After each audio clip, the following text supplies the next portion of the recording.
Bonjour à tous, bienvenue à une autre capsule avec moi, Hugo Vicbro, assistant pasteur de Chemin de Vie Centre-Arbre. Donc, bienvenue à tous, je suis content d'être avec vous aujourd'hui. C'est ça, un gros sujet aujourd'hui, on va parler de l'homme et de la femme.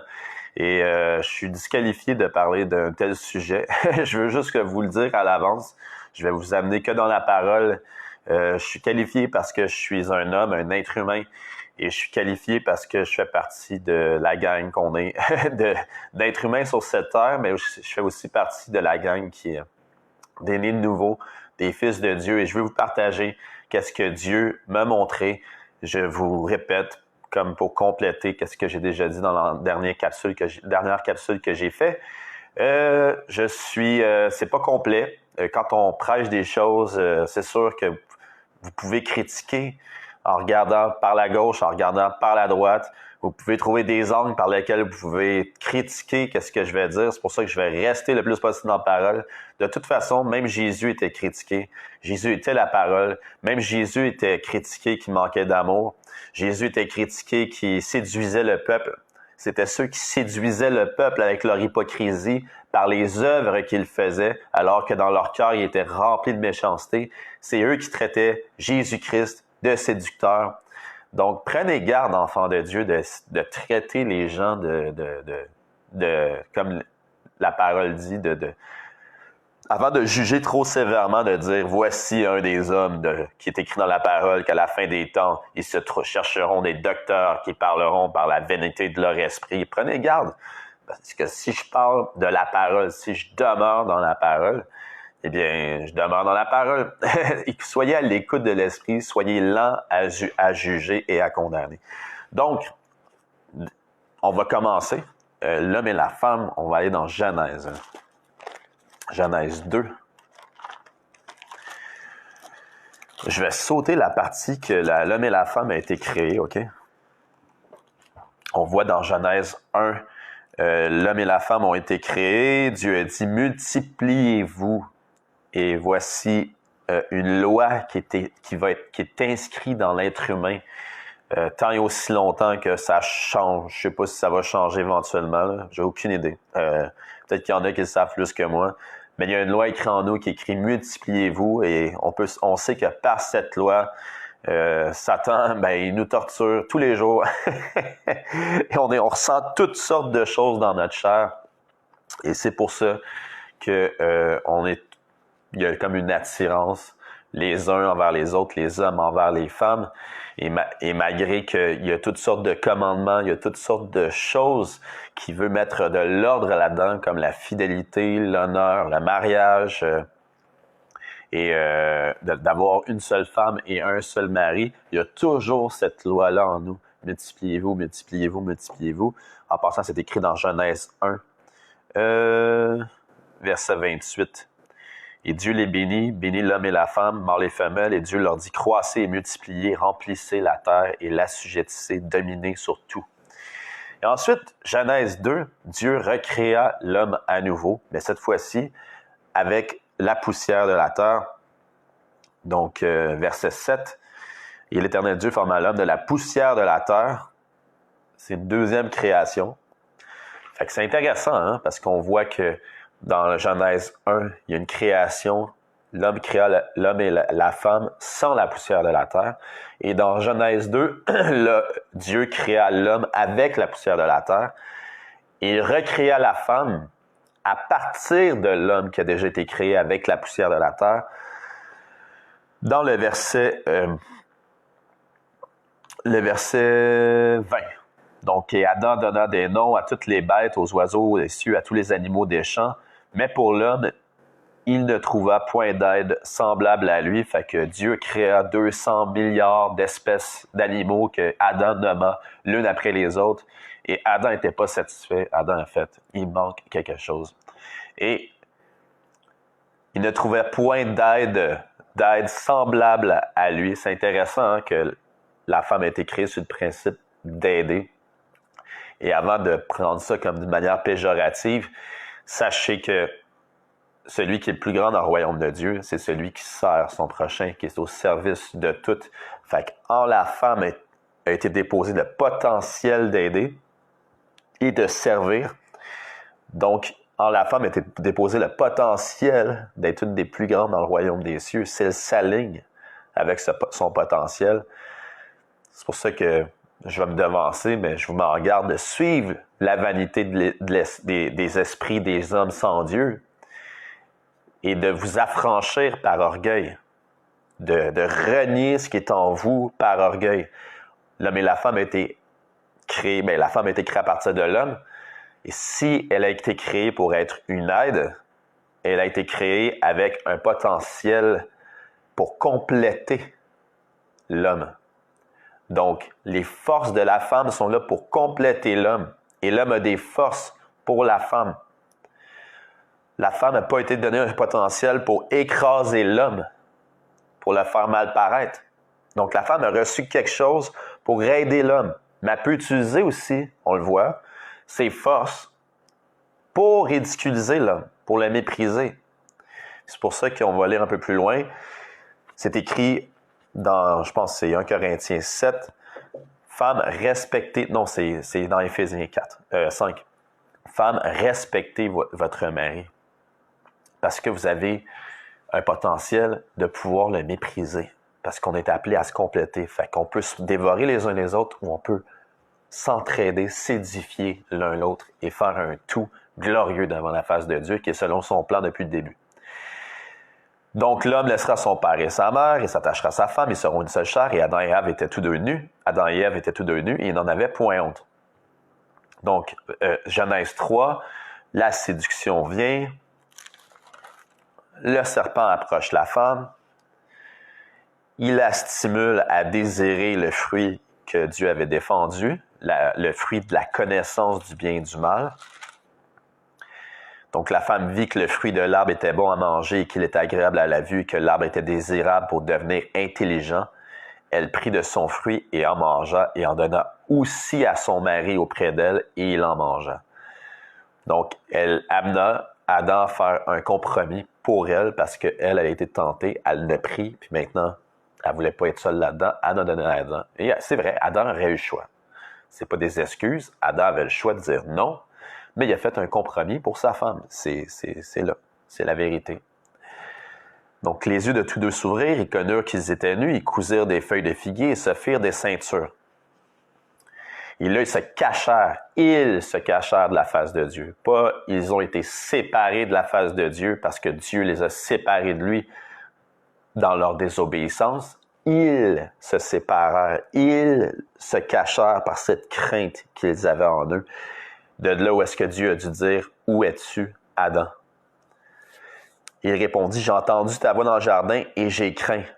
Parce que je suis nu, je me suis caché. Qui t'a montré que tu es nu? » On est au verset 11. « As-tu mangé de l'arbre dont je t'avais ordonné de ne pas manger? » Et Adam répondit « La femme que tu as mise auprès de moi m'a donné le fruit de l'arbre et j'en ai mangé. » L'Éternel Dieu dit à la femme « Pourquoi as-tu fait cela? » Et la femme répondit « Le serpent m'a séduite et j'en ai mangé. » Puis là, l'Éternel Dieu dit au serpent, « Puisque tu as fait cela, tu seras maudit, blablabla. Blablabla. » Verset 15, « Je mettrai l'inimitié entre toi et la femme, entre ta postérité et sa postérité. Celle-ci t'écrasera la tête et toi, tu la blesseras au talon. » Donc, il dit à la femme, « J'augmenterai beaucoup ta peine et ta grossesse. Tu enfanteras des enfants avec douleur et tes désirs se tourneront vers ton mari et il dominera sur toi. » Remarquez, tes désirs se tourneront vers ton mari. Ça, c'est dans la description de l'effet, des conséquences d'avoir mangé de la connaissance du bien et du mal, qui, n'oubliez pas, la connaissance du bien et du mal donne la mort et non la désobéissance. C'est comme si je dis, traverse pas la rue, il y a une voiture qui arrive et tu traverses la rue. Est-ce que c'est parce que tu me désobéis, que tu t'es fait frapper par la voiture et que tu es peut-être mort? Ou est-ce que c'est parce que tu t'es fait frapper par une voiture? Vous voyez, il y a plusieurs façons de voir les choses. C'est la connaissance du bien et du mal qui donne la mort. C'est pas la désobéissance. Pensez-y. Réfléchissez-y. Parce que la Bible traite de ça, là, du début à la fin, là, de la différence, de la perception des choses. Il y a une perception de loi Qu'est-ce que je dois faire pour Dieu? Il y a une perception de foi. Or, la foi n'est pas de la loi.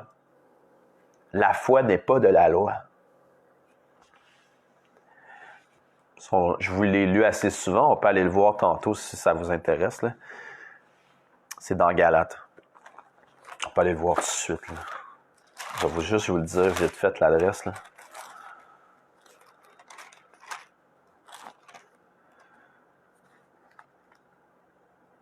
Verset 12. Or, la loi ne justifie pas par la foi. Galates 3, verset 12. Or, la loi ne justifie pas par la foi. Et on sait qu'on est justifié devant Dieu, on est saint devant Dieu par la foi. Or, la loi ne justifie pas par la foi. La loi dit fais pas ci, fais pas ça, fais pas ci, fais pas ça. Puis là, on accorde une importance à obéir, désobéir, obéir, désobéir, obéir. Puis là, il n'y a pas d'intelligence qui se développe. C'est pour ça que malgré la loi, c'est écrit mon peuple périt faute de connaissance. Mais c'est à cause de la mentalité de loi que le peuple périt qui empêche la connaissance.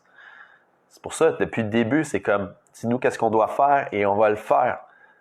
Mais il ne s'agit pas de dis-nous qu'est-ce qu'on va faire et on va le faire puis là, on va être béni. Il s'agit de dis-nous qu'est-ce qui est bien de faire, qu'est-ce qui est mal de ne pas faire. Puis il faut comprendre, il faut acquérir une sagesse. Or, la loi ne donne pas la sagesse. Christ donne la sagesse. 1 Corinthiens 1,30. Christ a été fait pour nous. On va aller le lire.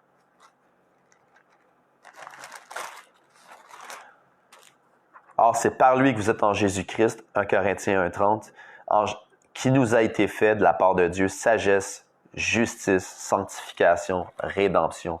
Il y a une raison pourquoi le bien est bien, le mal est mal. Exemple, c'est pas parce que tu es homosexuel que Dieu t'aime pas. C'est pas parce que tu es homosexuel que Dieu te maudit. C'est pas parce que tu es homosexuel que Dieu t'envoie en enfer. C'est pas à cause de ça. Il a dit que l'homosexualité, c'est contre nature. Pourquoi c'est contre nature? Parce que même dans la théorie de l'évolution, dans la nature, il ne peut pas avoir de reproduction, il ne peut pas avoir une vie. Quand tu regardes la nature, c'est toujours une semence qui s'est déposée dans une terre qui pouvait la recevoir et produire. Quand on est apaisé, quand on aime regarder la nature, c'est parce que la vie est produite. La vie de Dieu est devant nos yeux quand on regarde la nature, mais la vie qu'on voit a eu des principes semences déposées dans une terre qui peut produire. C'est pour ça que c'est pas beau regarder l'Afghanistan. C'est désertique, c'est rocailleux. Pourquoi? Parce que la terre ne produit plus. Tu auras beau mettre une semence, prendre une semence du Québec où est-ce que tout est prospère et l'amener en Afghanistan puis le foutre dans le sable et la roche, ça ne produira pas. Ça prend une terre qui peut produire. Donc, l'homme en lui-même, la semence en elle-même ne peut pas produire. J'aurais beau répandre la semence partout en Afghanistan, il n'y aura jamais rien. Dans le désert du Sahara, sauf des choses très spécifiques, là, mais si, mettons, j'ai pas envie de voir une forêt de cactus, puis même les cactus, c'est rare, tu vas voir une forêt de cactus, là, c'est si tu veux voir, peu importe, là, une forêt tropicale, une forêt boréale, puis tu t'en vas dans le désert du Sahara, puis tu sèmes, ça ne produira pas. Donc, la semence en elle-même ne peut rien faire. Ça prend une terre qui peut la recevoir. Mais comme la terre en elle-même ne peut rien faire, ça prend une semence qui est déposée dans la terre. L'homme, la femme, même selon la théorie de l'évolution, pour pouvoir une espèce évoluer dans le temps, il fallait qu'il y ait multiplication. Il faut que l'espèce puisse se multiplier à travers les âges. Puis ça, je parle de la théorie de l'évolution, là. Fait que si on est parti du singe pour arriver à l'homme, il a fallu que les intelligents, les forts, les ingénieux se multiplient ensemble, puis là, il est arrivé à une évolution. Or, si on dit que le standard, qu'est-ce qu'on essaie de nous expliquer aujourd'hui, que l'homosexualité fait partie du standard, et n'est pas, parce que l'homosexualité a toujours été là, mais n'est pas quelque chose de spécifique, mais comment le mot ne me vient pas, là, mais c'est comme à part, comme une exception à la règle. Ça ne demeure pas une exception à la règle. Il n'y aura pas de prospérité dans l'espèce. Il n'y aura pas d'évolution dans l'espèce. Parce qu'il n'y aura pas de multiplication. Ça prend la multiplication. Fait que, voyez, C'est comme, je sais qu'il y en a qui vont continuer de se fâcher pareil, mais c'est pas parce que j'aime pas les homosexuels, c'est pas parce que Dieu aime pas les homosexuels, c'est pas parce qu'il maudit les homosexuels. Non, c'est l'homosexualité est une pratique contre nature. C'est tout. C'est en elle-même, cette pratique est contre nature, puis de vouloir la faire prospérer, puis de la mettre de l'avant, puis de la pousser pour qu'elle devienne la norme, c'est pas de l'évolution. Au contraire, ça serait probablement la fin d'une évolution d'une espèce. Ça prend la multiplication pour pouvoir prospérer puis être une espèce qui évolue. Vous voyez que même dans la mentalité où tu enlèves Dieu, tu enlèves la moralité, qu'est-ce que nous, on sait qu'est-ce que Dieu établit, mais pour eux qui ne croient pas en Dieu, on regarde la nature, c'est contre nature. Donc, ça prend un homme et une femme. Et la connaissance du bien et du mal, c'est ça. C'est pas une question de faire ou de ne pas faire. C'est pas une question d'obéir, désobéir. C'est pas une question, là j'ai fait, là je vais être béni, hein? Là c'est correct, j'ai fait ma part aujourd'hui, je vais être béni, tu m'aimes maintenant, hein? C'est pour ça que la pire mentalité, c'est de vivre une vie chrétienne, de tout le temps chercher à plaire à Dieu. Parce que là, toute ta mentalité va tout le temps être « Ah là, j'ai fait qu'est-ce qui lui plaît, maintenant je suis correct. Hein? Ah là, j'ai pas fait, j'ai pas fait qu'est-ce qui lui déplaît, là il m'aime. » Il n'y a aucune intelligence qui pousse là-dedans. Vous devez approcher Dieu en esprit et en vérité. L'approcher pourquoi? Parce qu'il nous a aimés en premier. Et s'il nous a aimés, c'est de comprendre dans l'amour qu'il veut une relation avec nous. Puis dans cette relation, Christ nous a été fait sagesse, connaissance, sanctification. C'est par son esprit que nous sommes sanctifiés d'être comme ceux qui vivent selon la vanité de leur esprit. C'est par son esprit. C'est par Christ. Et c'est ça la nouvelle connaissance du bien et du mal. Et c'est ça suivre les commandements de Jésus. Parce que quand on dit que quand c'est écrit, puis je pense qu'on va le voir tantôt, il ne s'agit pas d'être circoncis ou incirconcis, il s'agit de suivre ses commandements. Mais ce n'est pas les commandements de Moïse. C'est les commandements de Christ. Et il y en a deux. Aime Dieu de tout ton cœur, de toute ton âme, de tout ton être, et aime ton prochain comme toi-même. N'oubliez pas, il y en a juste deux commandements maintenant. Si vous allez dans la loi mosaïque, il y en a, comme Pasteur Gabriel a dit, des milliers, des dizaines de milliers, des centaines de milliers. puis même, je pense que si tu prends la loi mosaïque et tu prends la loi humaine d'aujourd'hui, on est rendu des millions. Là. Fait que bonne chance. On va revenir à notre sujet central, l'homme et la femme. Donc, qu'est-ce qui a séparé Dieu de l'homme ou qu'est-ce qui a séparé l'homme de Dieu? C'est pas la désobéissance.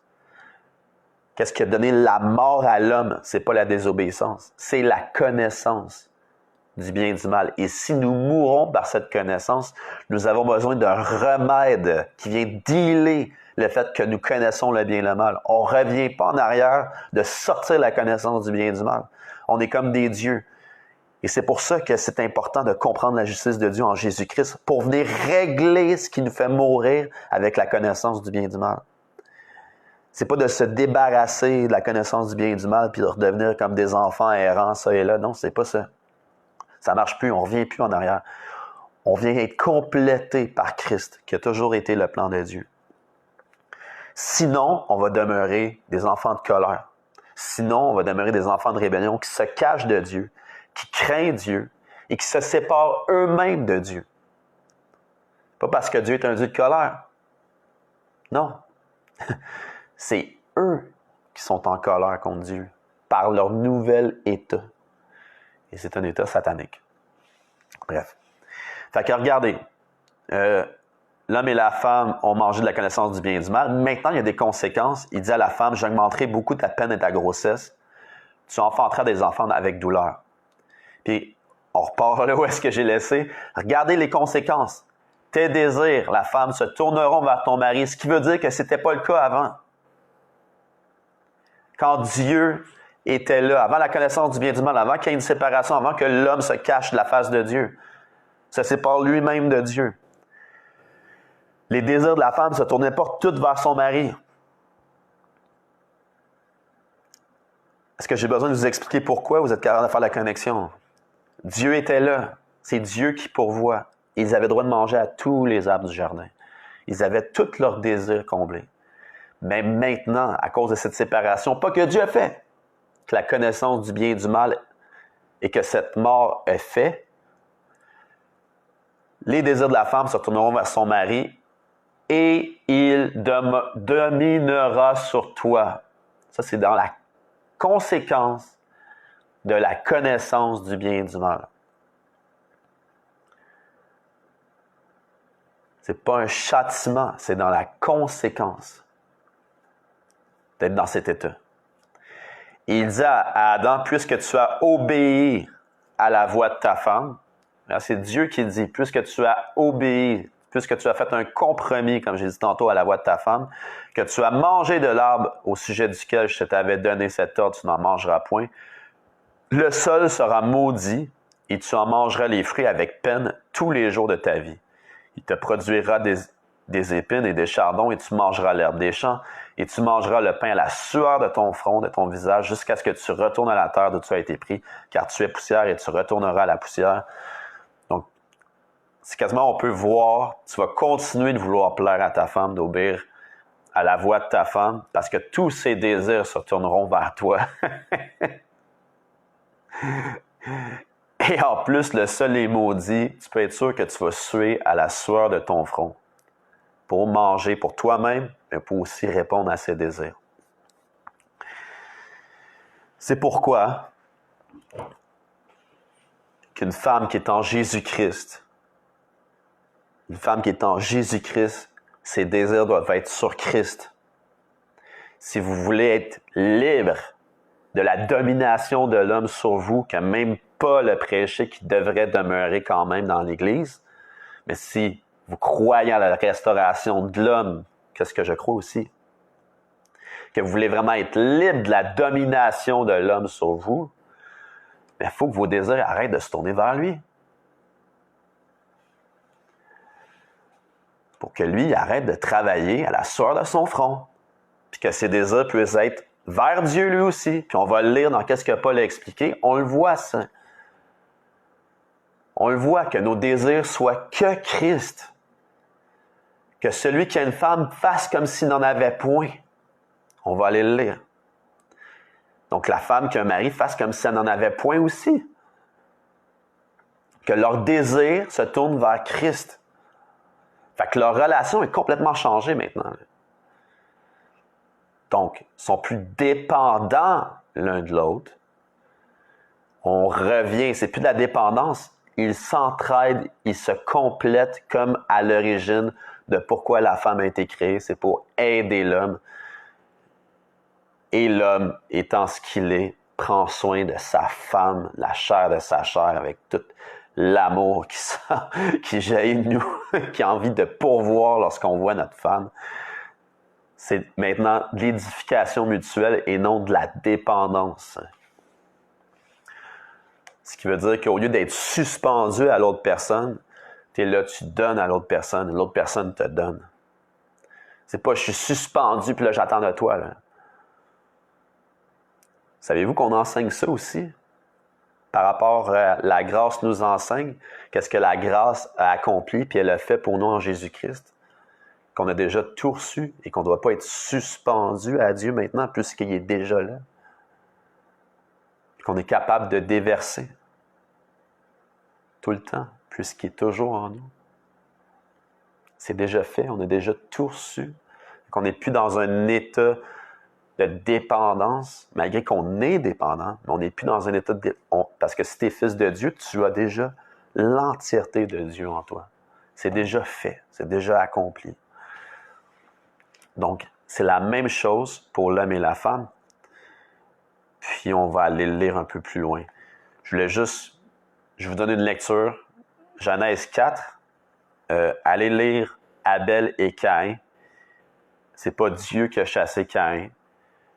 Après le péché de Caïn, malgré les conséquences d'avoir tué son frère, Caïn entendait Dieu. Il y a beaucoup de chrétiens qui disent « T'entends plus Dieu parce que tu as péché ». Non. Ça, c'est l'effet de la loi qui amène la dimension de mort, d'incrédulité. C'est l'effet de la connaissance du bien et du mal sans Christ.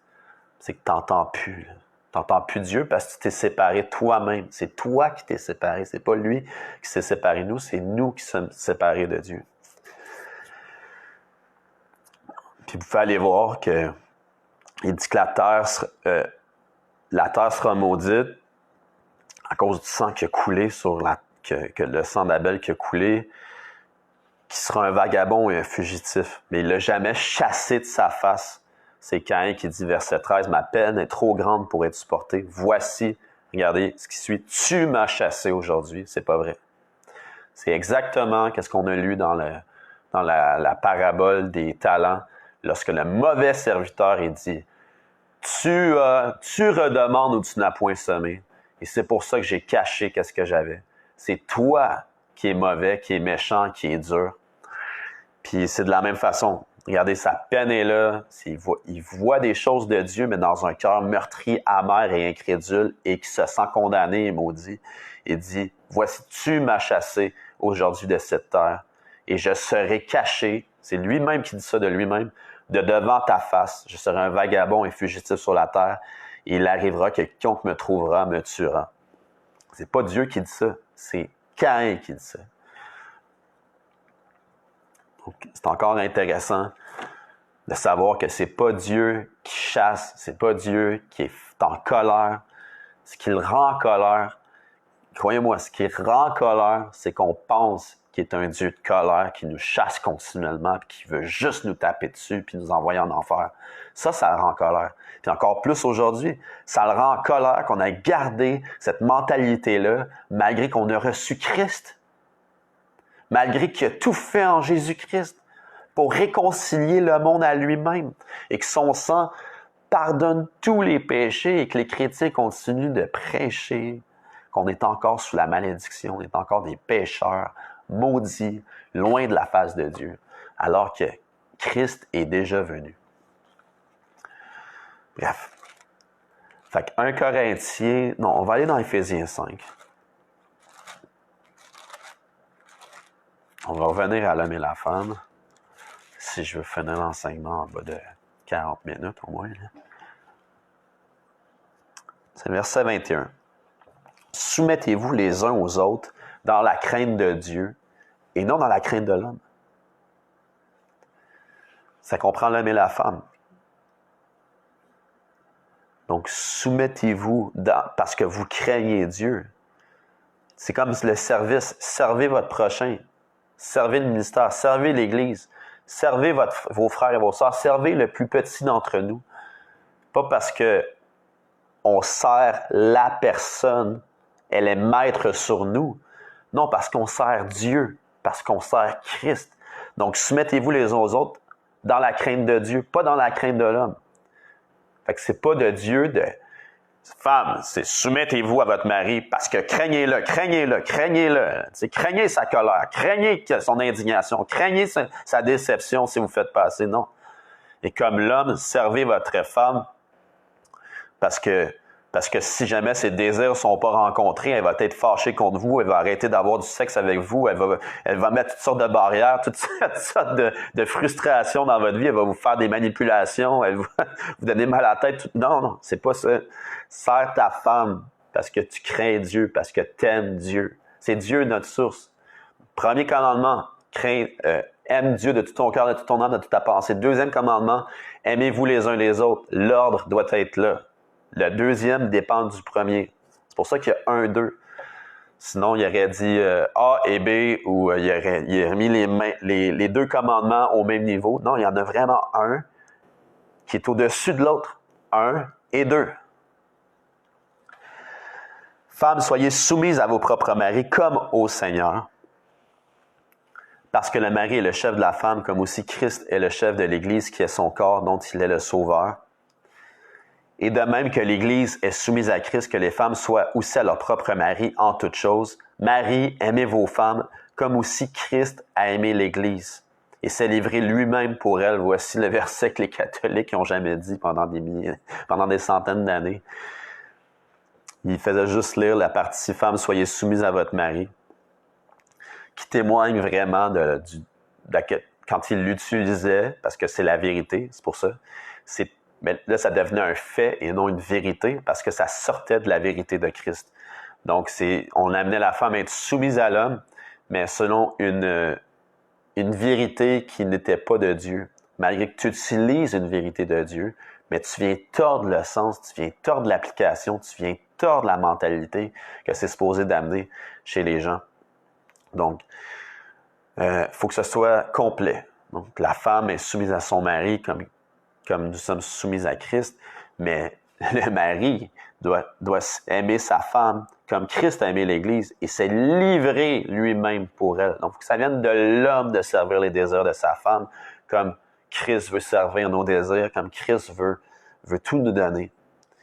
Il faut que ça vienne de l'homme et non que la femme soit là en train de tenir son mari par une laisse là, à répondre à ses désirs. Là, sinon, elle va être fâchée et elle n'aimera plus. Là, surtout de nos jours, quand on a un système qui peut pourvoir aux besoins des femmes et qui n'ont plus cette insécurité, cette crainte d'être seules, le système pourvoit tous leurs besoins, ils se permettent beaucoup plus de « Ah, je t'aime plus. Non, prochain. Next. Next. Tu réponds pas à mes besoins assez. Tu réponds pas à mes besoins assez. Next. » Puis l'homme aussi peut faire ça. C'est « Ah, t'es pas assez soumise à moi. Tu réponds pas assez à mes besoins. J'ai plus de besoins sexuels ou peu importe. Puis non, tu me prends pour acquis. » Tu vois, ça peut se faire des deux côtés. Donc, les deux côtés doivent se livrer l'un à l'autre afin de la sanctifier. Là, on est au verset 26, on parle de l'homme envers la femme comme Christ envers l'Église, afin de la sanctifier en la purifiant, en la lavant par l'eau de la parole, pour la faire paraître devant lui une Église glorieuse, sans tache, ni ride, ni rien de semblable, mais sainte et irrépréhensible. C'est ainsi que les maris doivent aimer leur femme comme leur propre corps. Celui qui aime sa femme s'aime lui-même. Amen. Car personne n'a jamais eu sa propre chair, mais il la nourrit et l'entretient. Vous voyez, la femme manque de rien. Quand l'homme regarde à Christ, la femme manquera de rien. Elle n'a pas besoin de tourner tous ses désirs vers son mari parce que tous ses désirs vont être répondus en esprit en Christ et selon la chair envers son mari. Personne n'a jamais eu sa propre chair, mais il la nourrit et l'entretient comme le Seigneur le fait à l'égard de l'Église parce que nous sommes les membres de son corps étant de sa chair et de ses os. C'est pourquoi l'homme quittera son père et sa mère et s'attachera à sa femme et les deux ne seront qu'une seule chair. Ce mystère est grand, je le dis, par rapport à Christ et à l'Église. On parle des les similitudes qui se trouvent entre le concept que Dieu a déposé dans ce scénario de vie d'hommes et de femmes, de se multiplier, de s'unir dans la chair, et de Christ qui vient rentrer dans les cœurs et qui forme son Église. Donc, ainsi que chacun de vous aime sa femme comme lui-même et que la femme respecte son mari. Ça veut dire qu'il ne sera pas toujours top shape, votre homme. Là, des fois, il va y avoir des moments difficiles et c'est pas parce que il a été fit. En tout cas, parce qu'on voit la majorité des boss, des gestionnaires d'aujourd'hui sont comme ça. Tu vas être fidèle, constant, parfait pendant 10 ans. Tu vas vivre une tragédie dans ta vie. Tu vas avoir 6 mois de difficulté. Puis ton boss va faire, ben là, c'est trop difficile de te garder, tu ne pourvois pas comme tu as pourvu auparavant. Il va falloir que tu arranges tes flûtes, amène pas tes problèmes de la maison au travail. Je veux pas. Non, tu sais, vas-y, crée une petite distance, là. Sois bipolaire, là. Il y a une créature au travail, une créature à la maison, là. Que ton cœur déchiré et brisé de divorce ne vienne pas nuire à ta productivité, à ton travail, là, tu sais. Parce que sinon, je vais te slacker, là, tu sais. Oubliant les 10 ans de... Puis, ne voulant même pas lui laisser le temps de se redresser. Comme s'il pouvait guérir. Non, tu m'as été fidèle, j'ai même, selon le concept du monde, j'ai pris avantage sur toi, j'ai pris un salaire sur toi, j'ai le don d'entrepreneur, fait que je me récompense en me donnant peu puis en me donnant beaucoup. Je vais vivre une vie de roi, même si c'est toi qui suis la sueur de toi. Je vais vivre une vie de roi sur toi, mais tu as été fidèle pendant 10 ans. Mais aussitôt que tu vas montrer un peu de faiblesse, next, prochain. Puis c'est une réalité. C'est comme si c'est une réalité que ceux qui vont, même il y en a qui sont parfaits toute leur vie, là. Ils vont se donner, ils vont mourir pour la job, là. toute leur vie. Là. Puis je l'ai vécu à mon travail. Devinez qu'est-ce qui arrive quand ils décèdent. Parce que la personne que je vous parle est décédée avant sa retraite, avant 60 ans. Il y en a qui meurent. J'en ai connu un dans un autre job avant. Il est mort avant 55, non, début cinquantaine. Là. Puis toute la compagnie s'appuyait sur lui. C'était une machine, le gars. Il se vantait de ne pas boire d'eau, de boire du café, du Pepsi. Puis il fumait des cigarettes. Puis c'était tout le temps go, go, go, go, go, performance, performance. Tout le monde aime ça, quelqu'un de performant. Hein? Parce que c'est impressionnant, tu sais. Mais devine quoi? Il s'est jamais reposé. Il est mort à 54, je pense, 53. Jamais pu. Il a tout fait pour sa retraite, puis il n'a jamais pu y goûter. Vous savez ce qu'une entreprise fait quand quelqu'un décède? Il le tasse de côté. Pourquoi? Parce qu'on ne peut pas perdre notre temps à porter attention sur ce qu'on a perdu. Là. Tout de suite, j'ai besoin d'un remplaçant. Et ce remplaçant-là, imaginez, là, vous êtes une personne qui vient de remplacer, qui venait d'être embauchée pour remplacer quelqu'un qui est décédé. Vous ne voulez pas entendre parler de cette personne. Vous ne pouvez pas fonctionner en fonction de la personne décédée. Vous arrivez, c'est vous qui êtes en charge. C'est vous qui avez les rênes maintenant. C'est vous qui devez accomplir les tâches de la journée et de la semaine. Là. Puis là, les boss, puis les hauts patrons te donnent des standards à obéir. On n'a pas le temps, là. C'est fait qu'on tous les souvenirs de la personne, on les tasse les plus vite possible. Il n'y a pas de reconnaissance, là. Fait que j'ai vu mon ancien boss décédé, j'ai vu le nouveau boss, qui est un super de bon gars, là, lavé de A à Z, qui ne reste plus aucune trace de l'ancien boss. Là. En une semaine, même pas.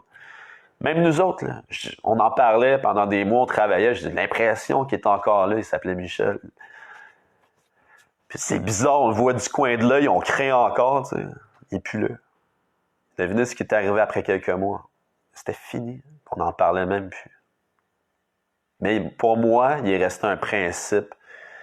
Il est resté un principe dans ma tête qu'il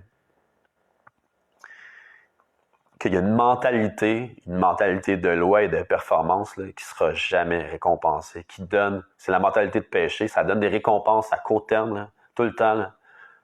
Ta récompense est court terme et pas éternelle. Là.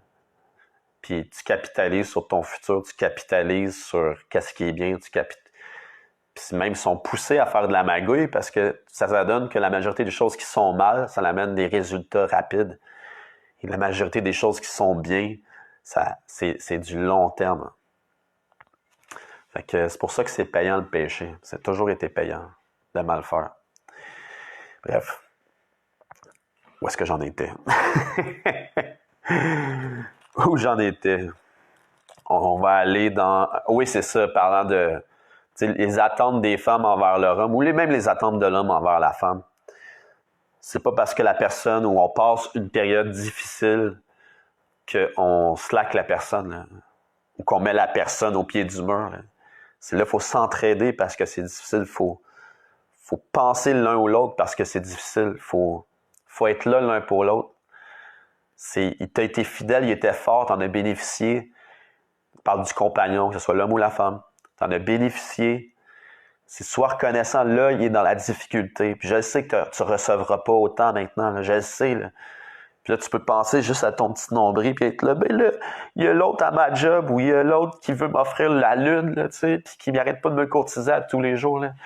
Puis qui me dit que je suis la plus belle, puis là, mon mari a arrêté, là, tu sais, parce que...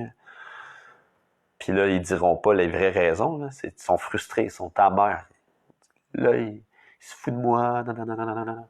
Alors que la raison, c'est on vit une vie familiale difficile, il y a des défis, on a des enfants à bas âge, on apprend là-dedans tous les deux, puis c'est difficile, il y a de la friction, nos différences, ça n'arrête pas de s'entrecocher parce que c'est difficile, on essaie d'entretenir, on essaie de se garder en communication, puis à prendre soin du couple. Mais des fois, c'est pas facile. Puis il faut vraiment que les deux côtés comprennent. Les deux côtés comprennent. Bref.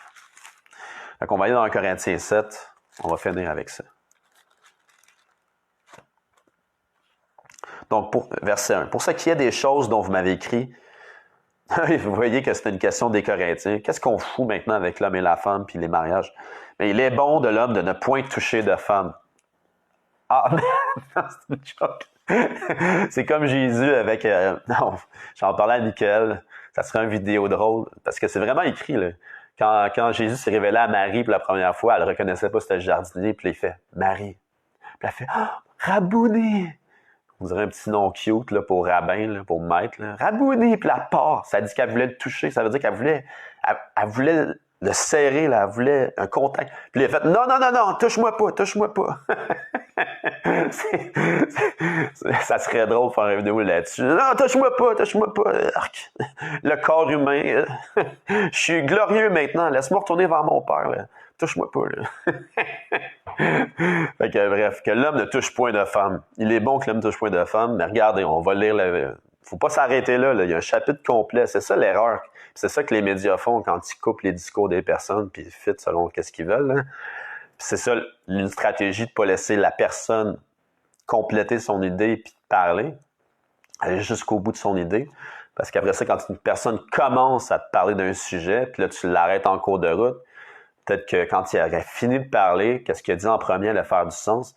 Mais là, si au bout d'une minute, tu t'offenses, puis là, tu lui coupes la parole, tu vas juste retenir le bout qui t'a offensé, puis parce que c'est aussi juste ça le bout que tu lui as laissé dire. Puis là, après ça, tu vas le condamner d'avoir dit telle affaire, alors que c'est carrément hors contexte, hors sujet. C'était pas l'intention de son cœur. Tu l'avais pas laissé finir parler. Il faut faire attention à ça, bref. Fait que là, on finit justement pour venir à ce que je disais, il faut finir le chapitre. Donc, il est bon que l'homme ne touche point de femme. Toutefois, pour éviter l'impudicité, que chacun ait sa femme et que chaque femme ait son mari, que le mari rende à sa femme ce qu'il lui doit et que la femme agisse de même envers son mari. La femme n'est point maîtresse de son propre corps, mais c'est le mari. De même aussi, le mari n'est point maître de son propre corps, mais c'est la femme. Ne vous privez point l'un de l'autre, si ce n'est d'un consentement mutuel pour un temps, afin de vaquer au jeûne et à la prière, pas pour mettre l'autre au pied du mur, puis comme une punition, là, pour que le sexe soit comme une récompense. Là. Donc, si jamais une femme ou un mari bloque le sexe pour une raison d'amertume, assurez-vous que c'est pour vaquer au jeûne et à la prière. Sinon, vous avez toujours un recours pour dire « Non, non, tu me prives pas pour le jeûne et la prière, tu es juste amer. » Tu nous prives pas le couple de fusionner, puis de faire un, puis de s'aimer dans ce que c'est d'un homme et une femme qui s'unissent. Là. Non, c'est pas pour te vaquer au jeûne et à la prière, c'est t'es fâché, t'es frustré.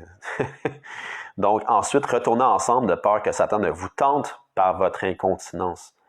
Or, j'ai dit ceci par condescendance et non par commandement. Resterait à voir le mot condescendance. C'est quoi ça voulait dire? Car je voudrais que tous les hommes fussent comme moi, mais chacun a reçu de Dieu un don particulier, l'un d'une manière, l'autre d'une autre. Je dis donc à ceux qui ne sont point mariés et aux veuves qu'il leur est avantageux de demeurer seuls comme moi. Mais s'ils manquent de continence, qu'ils se marient, car il vaut mieux se marier que de brûler. Il faut retenir ça. Il commence en disant il est bon que l'homme ne touche point de femme, mais c'est écrit aussi il est mieux de se marier que de brûler de toutes les vices, comme j'ai commencé de parler, qui viennent par notre état déchu, toutes les vices qui sont là à cause de notre état déchu, mais qui se servent d'une loi que Dieu a déposée dans notre cœur. Cette loi, c'est multipliez-vous. Donc, cette loi est pure, cette loi est de Dieu, elle ne s'est jamais enlevée, elle est continuellement là. Donc, le désir sexuel de la chair est continuellement là. Mais maintenant, c'est sûr qu'il y a des choses qui viennent en cours de route, comme la fidélité, comme la tempérance, comme justement la continence. Mais Paul est en train d'expliquer, si vous n'êtes pas capable de vous retenir, mariez-vous. Fait que peu importe les raisons spirituelles de pourquoi ne devriez pas vous marier, c'est si vous avez de la misère, Paul est en train de dire, vaut mieux se marier. Donc, je dis donc à ceux qui ne sont point mariés, aux veuves, qu'il leur est avantageux de demeurer comme moi. Mais ça, on le dit aussi, il est avantageux. C'est pas un commandement, il est avantageux de demeurer seul. Mais s'il manque de continence, qu'ils se marient, car il vaut mieux marier que se brûler. Et quant à ceux qui sont mariés, je leur prescris, non pas moi, toutefois, mais le Seigneur, que la femme ne se sépare pas de son mari. Et si elle se sépare, qu'elle demeure sans se remarier et qu'elle se réconcilie avec son mari, que le mari ne quitte point sa femme. Mais je dis aux autres, moi et non le Seigneur, que si quelque frère a une femme incrédule et qui consente à demeurer avec lui, qu'il ne la quitte point. Et si quelque femme a un mari incrédule qui consente à demeurer avec elle, qu'elle ne le quitte point. Que le mari incrédule est sanctifié par la femme et la femme incrédule est sanctifiée par le mari. Autrement, vos enfants seraient impurs au lieu qu'ils sont saints maintenant. Et que si l'incrédule se sépare, qu'il se sépare, le frère et la sœur ne sont point assujettis dans ce cas, mais Dieu nous a appelés à la paix. Car que sais-tu, femme, si tu ne sauveras point ton mari, ou que sais-tu, mari, si tu ne sauveras point ta femme? Au reste, que chacun marche selon Dieu, lui a départi, et selon que le Seigneur l'a appelé. C'est là que ce que j'ordonne dans toutes les églises. Quelqu'un a-t-il été appelé étant circoncis, qu'il demeure circoncis. Quelqu'un l'a-t-il été appelé étant incirconcis, qu'il ne se fasse pas circoncire. Car la circoncision n'est rien. L'incirconcision n'est rien. Ah, je pensais que maintenant qu'on n'était pas sous la loi, maintenant, c'était une loi de ne pas se faire circoncire. Non. Se faire circoncire, c'est rien. Être incirconcis, c'est rien. Demeurer seul pour Dieu, c'est rien. Se marier pour Dieu, c'est rien. Mais l'observation des commandements de Dieu est tout. Et n'oubliez pas, on parlait qu'il y a 2 commandements maintenant. Il n'y en a pas, c'est pas la loi de Mosaïque. L'observation des commandements de Dieu est tout. Puis j'ai entendu un enseignement récemment, c'est très, très pertinent. Je trouvais ça vraiment bon. Vous allez remarquer que parce que maintenant, tout est à propos d'avoir une communion avec Dieu, de se rapprocher de Dieu. C'est Jésus-Christ qui a été fait pour nous.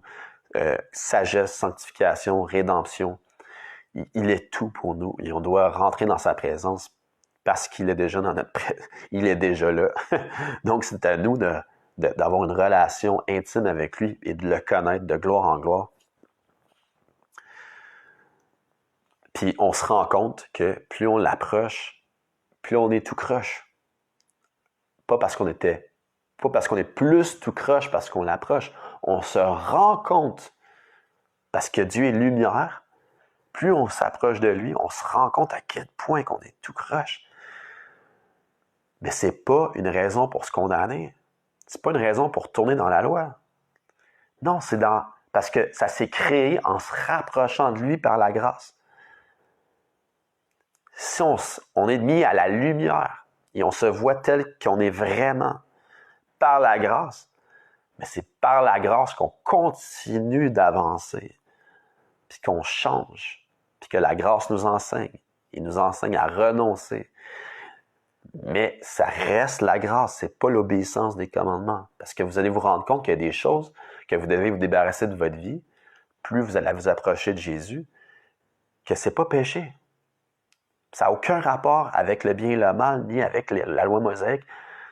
C'est comme c'est écrit là. C'est vous ne péchez pas plus parce que vous vous mariez. Vous n'êtes pas moins spirituel parce que vous vous mariez. Mais Paul, il dit un avantage. Regardez, là.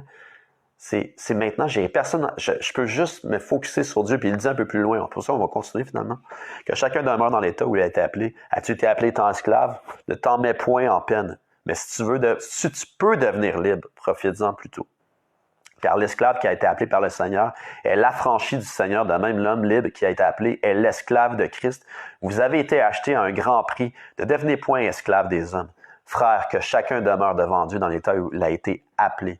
Pour ce qui est des vierges, je n'ai point de commandement du Seigneur, mais je vous donne un conseil qu'en ayant eu part à la miséricorde du Seigneur, pour lui être fidèle, j'estime donc qu'il est bon à cause des afflictions présentes, qu'il est bon à l'homme de demeurer comme il est. Es-tu lié à une femme? Ne cherche point à t'en séparer. N'es-tu pas lié à une femme? Ne cherche pas de femme. Que si tu te maries, tu ne pêches pas. Regardez, si tu te maries, tu ne pêches pas. Et si la Vierge se marie, elle ne pêche pas non plus. Fait que prenez garde à ceux qui vont enseigner ça. Comme utilisant les conseils de Paul, mais comme un commandement, comme pour amener une conviction de péché. Si tu te maries, tu es moins spirituel, Non. Il ne faut jamais amener ça dans une dimension comme ça.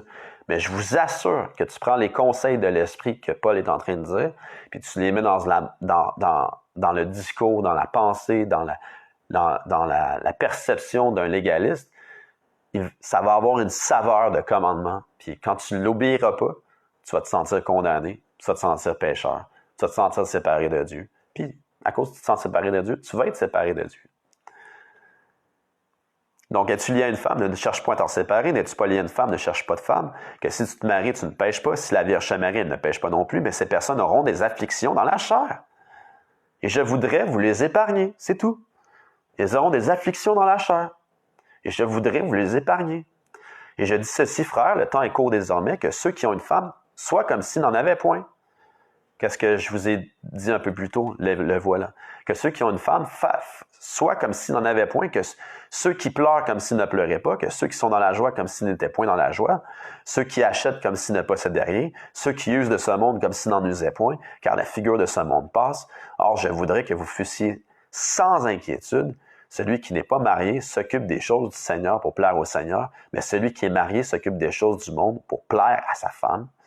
Il y a cette différence entre la femme mariée et la vierge, que celle qui n'est pas mariée s'occupe des choses du Seigneur pour être sainte de corps et d'esprit, mais celle qui est mariée s'occupe des choses du monde pour plaire à son mari.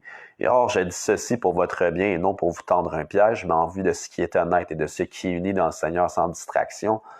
Toutefois, si quelqu'un croit que ce soit un déshonneur pour sa fille de passer la fleur de son âge sans être marié, s'il faut qu'il en soit ainsi, qu'il fasse ce qu'il voudra, il ne pêche point que les filles se marient. Mais celui qui reste ferme dans son cœur, qui n'est pas contraint, qui au contraire est maître de sa volonté, qui a décidé en son cœur de garder sa fille, fait bien. C'est pourquoi celui qui marie sa fille fait bien, mais celui qui ne la marie pas fait mieux. La femme est liée à son mari par la loi, tout le temps qu'il est en vie. Mais si son mari meurt, elle est libre de se remarier à qui elle veut, seulement que ce soit selon le Seigneur. Toutefois, elle est plus heureuse, selon mon opinion, si elle demeure comme elle est. Et je crois que j'ai aussi l'Esprit de Dieu. Alors voilà, peuple de Dieu, vous êtes mieux avec le Seigneur. Votre bien-être est dans le Seigneur. Votre bien-être, c'est le Seigneur. J'ai une sœur qui a posté quelque chose que si jamais les deux côtés ils n'ont pas quelque chose à régler, puis qui reste juste. Donc, c'était pas écrit comme ça. Je rajoute parce que leur désir se tourne vers Dieu, parce que leur source c'est Dieu, parce que leur soutien, parce que tout leur désir est sur Dieu. Tout ce qu'il leur reste à faire, c'est de s'aimer et de s'édifier et d'accomplir, comme le deuxième commandement, la volonté de Dieu l'un envers l'autre. Mais que maintenant, si jamais il y a un côté qui est faible, il y a un côté, puis c'est pour ça que Paul met en garde. Il dit c'est mieux si vous êtes seul de demeurer seul, parce que tu ne sais pas qui tu vas rencontrer. S'il y en a qui gardent les choses cachées, tellement bien. Je peux vous dire que j'en sais quelque chose.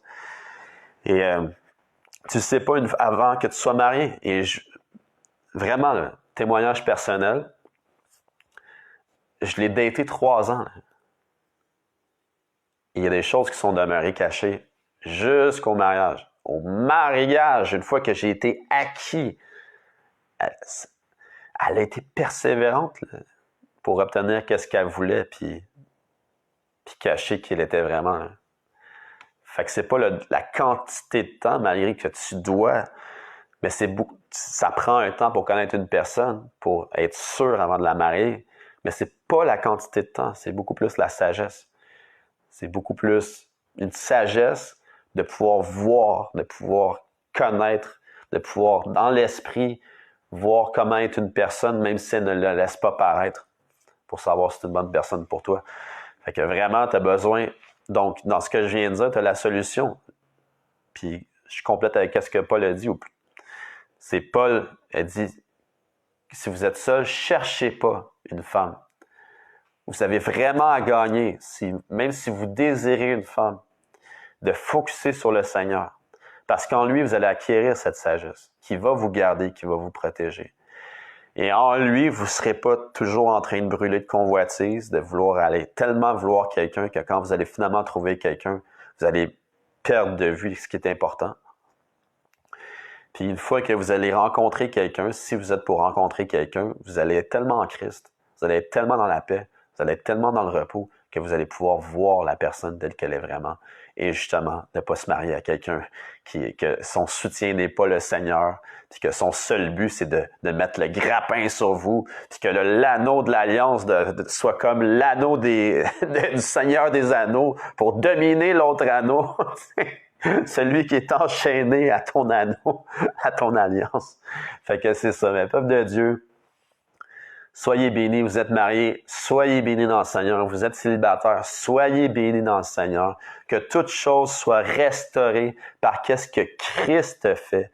N'essayez pas d'oublier qu'est-ce qui est bien, qu'est-ce qui est mal, tout comme on ne tasse pas la loi, on ne tasse pas les commandements, on ne tasse pas la différence entre le bien et le mal. On tasse pas ça, ça reste bon. Ça ne sert pas de justice, mais ça reste bon. Mais qui est-ce qui nous enseigne? Qui est-ce qui est sagesse? Qui est-ce qui nous garde? Qu'est-ce qui est sécurité en nous? C'est notre Seigneur Jésus-Christ. Donc, à vous la gloire. À vous la gloire par le Seigneur Jésus-Christ. C'est écrit à un endroit que Jésus nous a laissé sa gloire. Donc, à vous la gloire en Jésus-Christ. Que la gloire qui est en Jésus soit en vous et en votre vie. Je vous aime et à la prochaine. Comme je ne peux pas tout couvrir ce sujet-là, c'est le Saint-Esprit qui peut couvrir tout ce sujet-là. Fait qu'à lui la gloire et à vous la gloire. Amen. Bonne semaine.